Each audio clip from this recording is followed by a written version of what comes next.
Hello प्रिय विद्यार्थियों, अब तक जो हमने पुस्तक पढ़ी है उसका आगे का भाग हम इस वीडियो के माध्यम से पढ़ेंगे, इसलिए ध्यानपूर्वक इस वीडियो को देखते रहिए। So till now we have seen your one major state. So now we will study about this second state which was very powerful, Vatapi.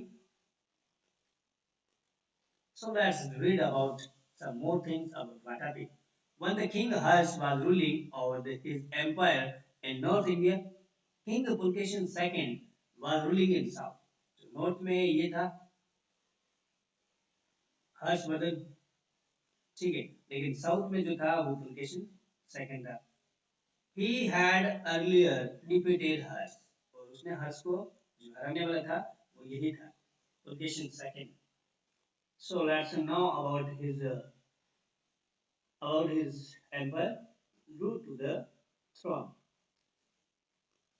The kings of Chalukya Solanki dynasty established a vast empire in South India, which they ruled from their capital at Vatapi.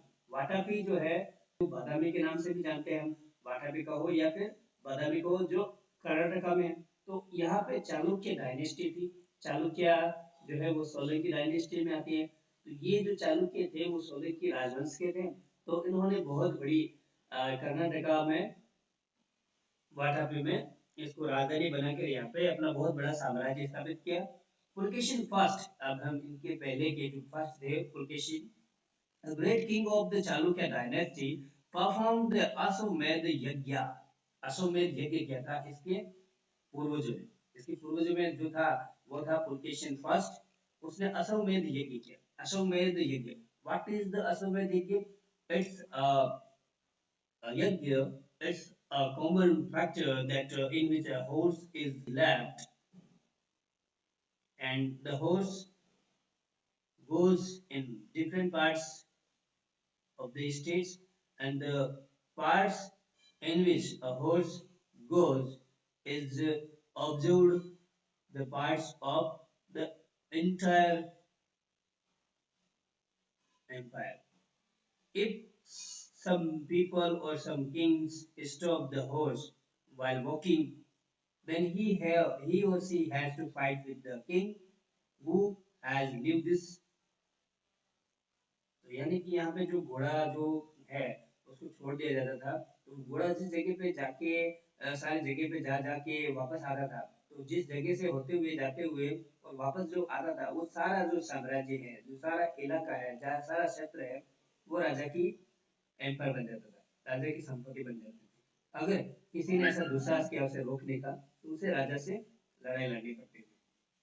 ठीक है, ये अश्वमेध यज्ञ था. और ये किसने किया था? ये हमारे पुलकेशिन प्रथम ने किया था, पुलकेशिन फर्स्ट ने किया था.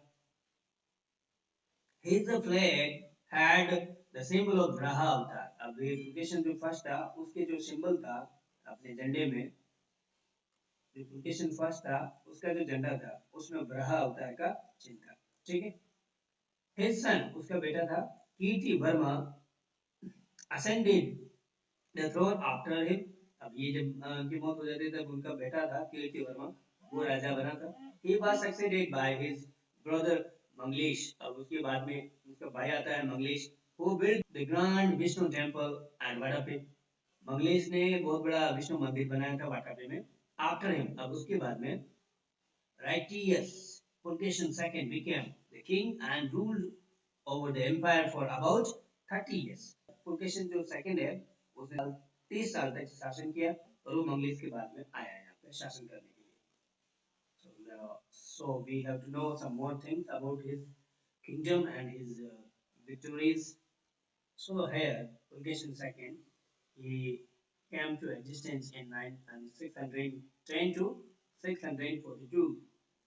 तो मैंने बोला Pulkeshi II was a valiant king who won many battles. His first victory was over Lat, South Gujarat, followed by his win over Gurjar, North Gujarat. और उसके तो पहली जो लड़ाई थी वो लाट में थी. लाट गुजरात में है, साउथ गुजरात में. उसके बाद में उसने गुजरों को जीता. गुजर एक कम्युनिटी थी.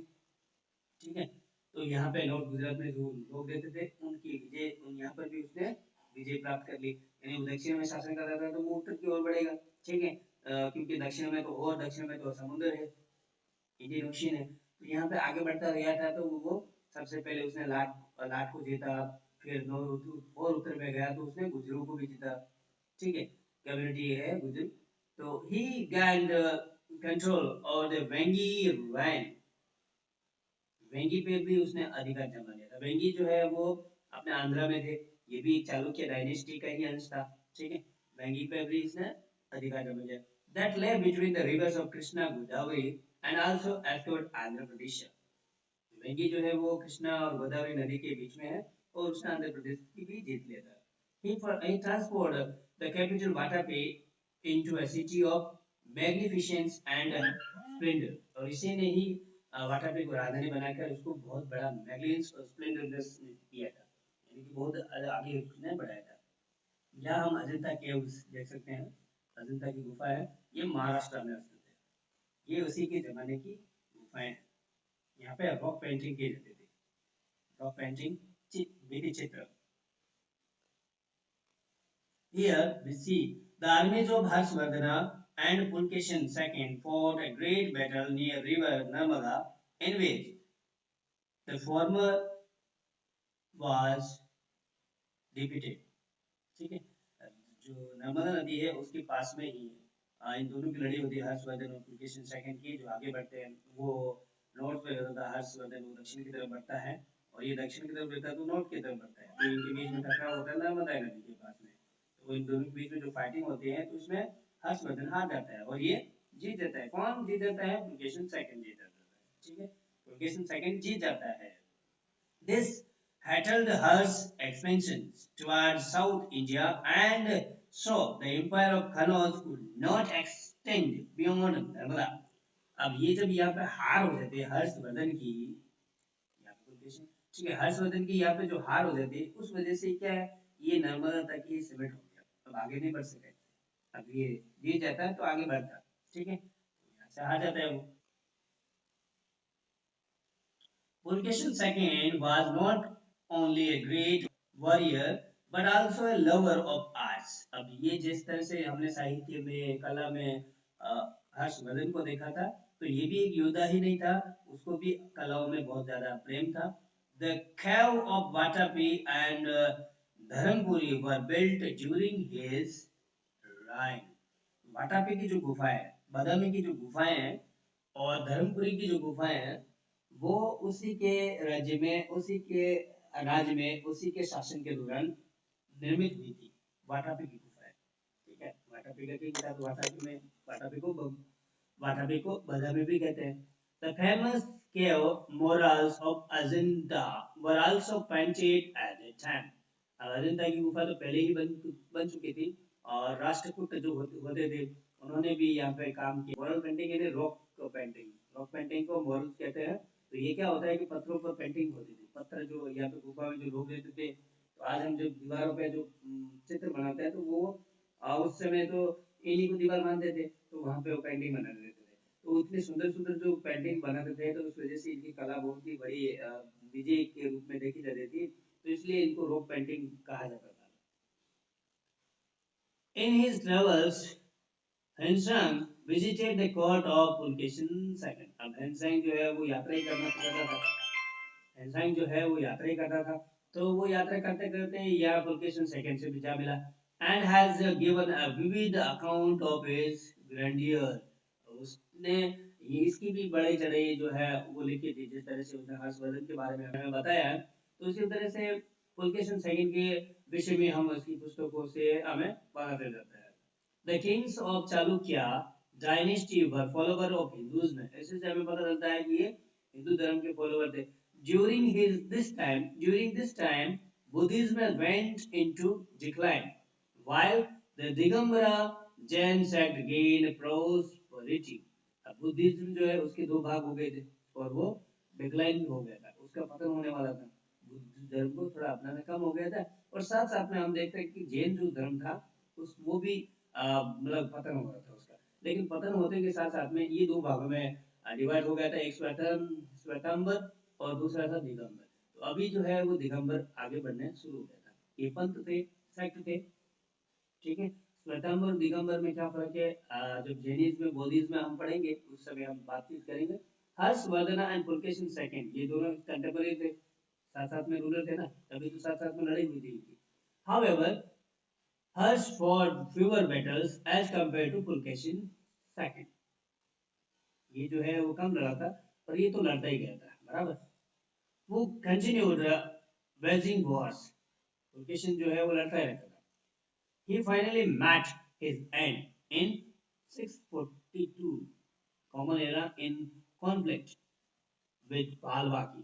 अब ये जब उत्तर की तरफ जा रहा था तो उसे विजय प्राप्त हो रही थी, लेकिन जैसे ही वो दक्षिण की तरफ आया, कौन दक्षिण की तरफ आएगा? अब पुलकेशिन सेकंड ही आएगा। क्यों? क्योंकि वो नॉर्थ में आगे बढ़ता गया था। ठीक है, नर्मदा तक तो उसने उसको हरा दिया था। किसको? हर्ष को। हर्ष को हराने के बाद में उसने सोचा कि भाई चलो, जो नीचे जो है इंडियन ओशन है, तो यहाँ पे कुछ जो थोड़ा छोटा मोटा जो किंगडम है वो कुछ बचा हुआ है, तो इसको भी हम जीत लेते हैं। ठीक है, तो उसने सोचा कि भाई यहाँ पे जो इंडिया है, इंडिया की यहाँ पे उसने कर्नाटक तक यहाँ पे शासन करा था, तो उसने सोचा कि यहाँ पे जो कुछ एरिया है उसको भी मैं जीत लेता हूँ। यहाँ पे पल्लव थे, तो पल्लवों के ऊपर जो अटैक करना चाहता था वो, लेकिन पल्लवों में से एक बहुत बड़े शासकों ने उसको भी हरा दिया था। ठीक है, हमेशा जीत तो नहीं लिखी होती है। ठीक है, तो फाइनली मैच विद एंड, अभी जब ये पल्लवों के साथ युद्ध कर रहा था तो उसकी मौत हो गई थी 642 में। ठीक है, conflict with Pallava king bye of Kanchipuram. Kanchipuram जो है, वो कांचीपुरम यहाँ पे है आपके तमिलनाडु में, तो यहाँ पे इसको हार हो गई। King Harshvardhan died 5 years later. ठीक है, लेकिन 642 में ये मर गया था पुलकेशिन, लेकिन इसके 5 सालों बाद में, ठीक है, 47 को ये हर्षवर्धन मरा था। So here this chapter has been finished. So we have to do some exercise. So you just try to exercise these questions based on your knowledge. The first question is that study the maps of the states of Harsa and Pulketion second and note down the major cities and rivers. What was the difference between Pulketion second and Harsa personality? Why did Huan San carry books, relics, statues back with him to China? Whom did Harsh think of freeing after ascending the throne? Name the plays written by Emperor Harshvardhana. Which caves were constructed during Pulkeson II? You have to also discuss some these questions. Why was Harsh not able to defeat Pulkeson II? Who was better king, Harsh or Pulkeson? You have to give some reasons in response to your question. Why was there war between Harsh and Pulkeson II? Why did they not fight war or wage war again? पहला युद्ध हुआ, उसके बाद दूसरा युद्ध क्यों नहीं हुआ? इसके बारे में क्या कारण है? What are the differences between a present day universities and Nalanda university? आज इसमें और इसमें जो है, आज की जो यूनिवर्सिटी है और नालंदा यूनिवर्सिटी में क्या डिफरेंसेस आप देखते हो? So this chapter has been finished. आप सभी का इस वीडियो को देखने के लिए धन्यवाद। Thanks and have a good day.